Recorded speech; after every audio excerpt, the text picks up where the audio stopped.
Hey guys, what's up? Basketballer here. We are now in this third game of this March 12, 2022 NBA Game Day. We got Indiana Pacers with a record of 22 and 45, visiting San Antonio Spurs, which displays a record of 26 and 41. The game will be at 8 o'clock p.m. Eastern Time, so that's going to be 9 o'clock a.m. here in Manila.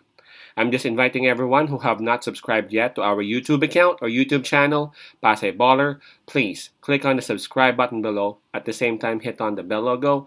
That way, automatically, you guys will be receiving notifications whenever new videos are uploaded. All right. So let's take a look at the standings of these two teams so that we can have a closer look. Starting with Indiana Pacers, they are ranked number 13 in the East. For their last 10 games, they have only won 3 times. And approaching this game, they are on a 3 game losing streak. Yep, I just had to check. I thought it was a 2 game losing streak, but yeah, it is a 3 game losing streak for Indiana Pacers. Now for San Antonio Spurs, they are at number 11 of the West. For their last 10 games, they have won. They have only won 4 times, so they are also in a struggle, showing some inconsistencies and all that. But good thing about the Spurs is that they're coming off a win, and that was their win last night, a huge win that was against Utah Jazz. Right, so in this game, San Antonio Spurs would have the home court advantage. I would also pick San Antonio Spurs to have the advantage in terms of momentum, as that win against Utah Jazz must really, really fire their momentum up, if you know what I'm saying. Although for Indiana Pacers, they would have the advantage in terms of fatigue, as San Antonio Spurs must really be tired because of what they did against Utah Jazz last night. So let's take a look at the injury list for both teams. For Indiana Pacers, man, this is long. Ricky Rubio, T.J. Warren, T.J. McConnell, Miles Turner, Lance Stephenson, and man, Malcolm Brogdon is also not playing. So all those players that I mentioned are all out for the game. That's a total of 6 players out, and we have Goga Bitadze listed as questionable for this game. So 6 players out, possibly 7 for the Pacers. And for the Spurs,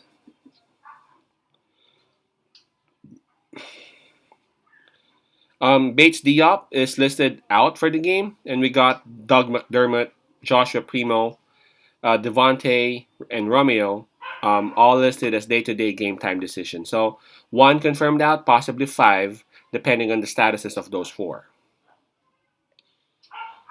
So I'm checking on the spread. It started with minus 5.5 for the home team, San Antonio Spurs, and I'm checking right now. It is still at minus 5.5 for the Spurs. All right. Well, as we checked earlier, San Antonio Spurs they got advantages in terms of the home court, in terms of momentum. As Indiana Pacers have been losing, man, they have lost 3 straight games. Now, I understand San Antonio Spurs must really be tired, as much as the Pacers must be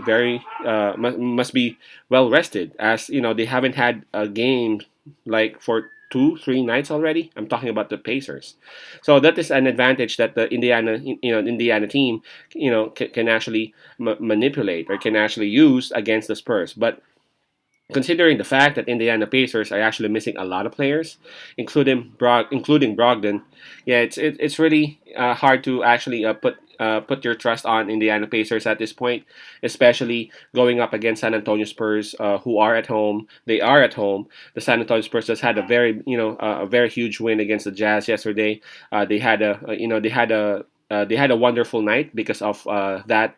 That win actually is an additional pillar in Coach Popovich's career. So everyone must be feeling pumped up with that win in San Antonio.